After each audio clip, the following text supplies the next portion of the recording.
हिंगोली जिल्ह्यामध्ये तब्बल 25 ठिकाणी रास्ता रोको, मराठा आंदोलक आक्रमक।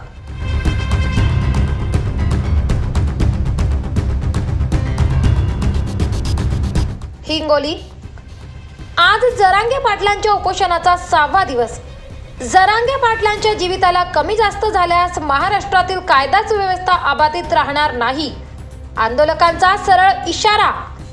आज राष्ट्रीय महामार्ग क्रमांक 222 नांदेड परभणी हिंगोली हैदराबादकडे जाणारी व येणारी वाहतूक मराठा आंदोलकांनी रस्त्यात टायर पेटवून बंद पाडली। एका घटनेत अज्ञातांकडून एसटी महामंडळाची बस ही पेटवून देण्यात आली, तसेच इतर 2 बसवर दगडफेक करण्यात आली। सुदैवाने यात कोणतीही जीवितहानी झाली नाही। बघा महाराष्ट्र माझा न्यूजचा ग्राउंड रिपोर्ट। काय म्हणाले आंदोलक? आरक्षणाच्या संदर्भामध्ये आज नॅशनल हायवे नांदेड परभणी हा बंद केलेला आहे। आज आपण हिंगोली जिल्ह्यातील नॅशनल हायवे खांडेगाव पॉईंटवर आहोत। खांडेगावचे सरपंच आहेत आपल्याकडे, त्यांच्याशी आपण बातचीत करणार आहोत। आज खांडेगाव सर्कलच्या वतीनं खांडेगाव पाटीवर जागोजाग रस्ता रोको आंदोलन व्यवस्थित शांततेपणानं सगळेजण इथं लोक येऊन थांबलेले आहेत। गाड्या, मोटरसायकल सगळे समजा ट्रॅक्टर रस्त्यावर लावून तर आम्ही समजा बेमुदत जोपर्यंत आमची मागणी पूर्ण होणार नाही तोपर्यंत आम्ही इथंच थांबणारच। जसा जरांगे पाटलाचा आदेश येईल त्याप्रमाणे आम्ही चलू। आज दिवसभरामध्ये तुमच्यासोबत किती मराठा क्रांतिकारक इथे आहेत? आज जवळपास खांडेगाव पाटीवर जवळपास 1000-1500 लोक जवळपास इथं थांबलेले आहेत। आजूबाजूला पोरं एन्जॉय करायला तिथं बाजूला थांबलेले आहेत। ज्येष्ठ कंपनी रोडवर थांबलेली आहे। सकाळी किती वाजल्यापासून सुरू केली? सकाळी 8 वाजता इथं आम्ही आलेले आहेत। आता जेवणाची ह्याची काय व्यवस्था तुम्ही केलेली आहे? जेवणाची व्यवस्था आता घरून डबे मागवलेली आहेत। घरून डबे आणून समजा इथंच समजा आता सध्या तरी जेवणाची व्यवस्था झालेली नाही, पण आता घरून डबे आम्ही मागवलेली। वाहतूक बंद केलेली आहे, त्याच्यामध्ये अत्यावश्यक सेवेला काही तुम्ही काही संधी वगैरे देणार? अत्यावश्यक व्यवस्था म्हणजे आता दवाखाना आहे, आज काही मुलाचे पेपर आहेत, त्याच्याकडे समजा काही ते असतात ना हॉल तिकीट, त्याला आम्ही सर्वांना समजा मदत करून काढून दिलेली। कोणी बोलणार आहे का? इकडे आमचे मनोज जरांगे दादा पाटील जवळपास 7 दिवसापासून उपोषणाला बसले आहेत। त्यांनी पाण्याचा थेंब पण आतापर्यंत घेतले नाही। आतापर्यंत त्यांनी तर याला उपचाराला पण बंदी घातली होती। कालपासून त्यांचा उपचार चालू आहे, तर ते सध्या ठीक आहेत।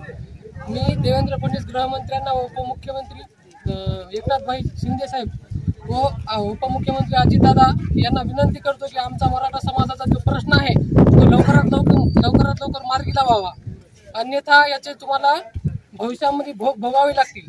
जर मराठा समाज जर एकदा पेटून उठला तर तुम्हाला आता याच्या पुढे ऐकणार नाही, कारण की तुम्ही आम्हाला मुंबईला 1.5 कोटी जी आमची पब्लिक नेली होती तिथे चॉकलेट देऊन आम्हाला तुम्ही बाहेर काढलं, पण याच्यानंतर जर आम्ही आता जर एकदा उठून पेटलं तर तुम्हाला घराच्या बाहेर सुद्धा निघता येणार नाही।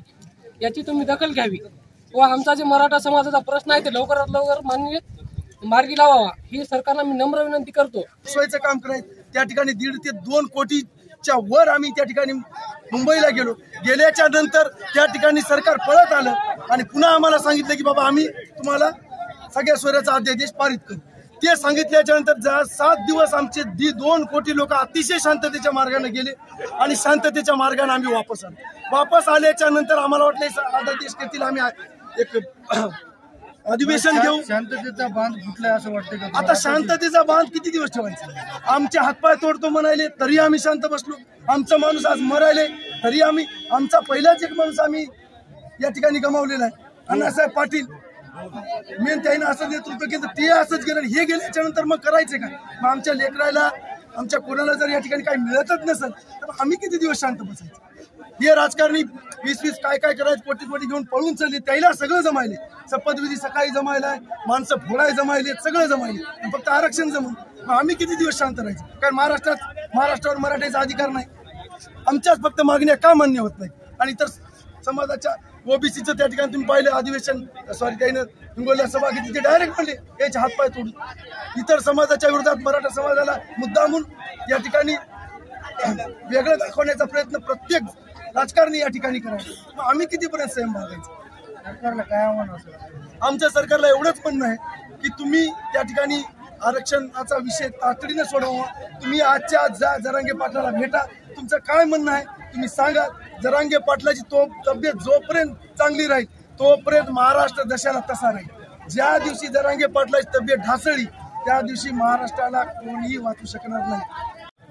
एका आंदोलनात आहे आणि स्वतःची तब्येत खालावलेली असताना त्या व्यक्तीकडे पाहायला या सरकारच्या मधल्या कोण्याही लोकप्रतिनिधीला वेळ उरलेला नाही. अशा परिस्थितीमध्ये त्यांनी दिलेलं आश्वासन तर पाळावं. मुख्यमंत्री या राज्याचा मुख्यमंत्री म्हणजे लहान गोष्ट नाही. राज्याच्या मुख्यमंत्र्यांनी दिलेलं आश्वासन ते जर पाळत नसतील तर आता मराठा समाज संतप्त झालेला आहे. हे आंदोलन कोण्या टोकाला जाईल हे आता सांगणं कठीण आहे. बरं, आता नक्कीच हे चक्काजाम सुरू असताना काही अज्ञात व्यक्तीकडून बसला आग देखील लावण्यात आली, काय सांगतो? नक्कीच ह्या मराठा समाजाच्या तरुणाच्या संतप्त प्रतिक्रिया आहे की एका बसच्या पेटवण्यामुळं आज ती समोर आलेली आहे. प्रतिक्रिया ती समोर आलेली आहे. जर याही पेक्षा विलंब सरकारनं केला तर निश्चित सरकारमधल्या लोकप्रतिनिधीला सुद्धा रस्त्यावर फिरणं मुश्किल होईल. हे या प्रसंगी आम्ही मराठा समाजाच्या वतीनं सरकारला सांगू इच्छितो. महाराष्ट्र माझा न्यूजसाठी हिंगोली तालुका प्रतिनिधी श्रीहरी अंभोरे, हिंगोली.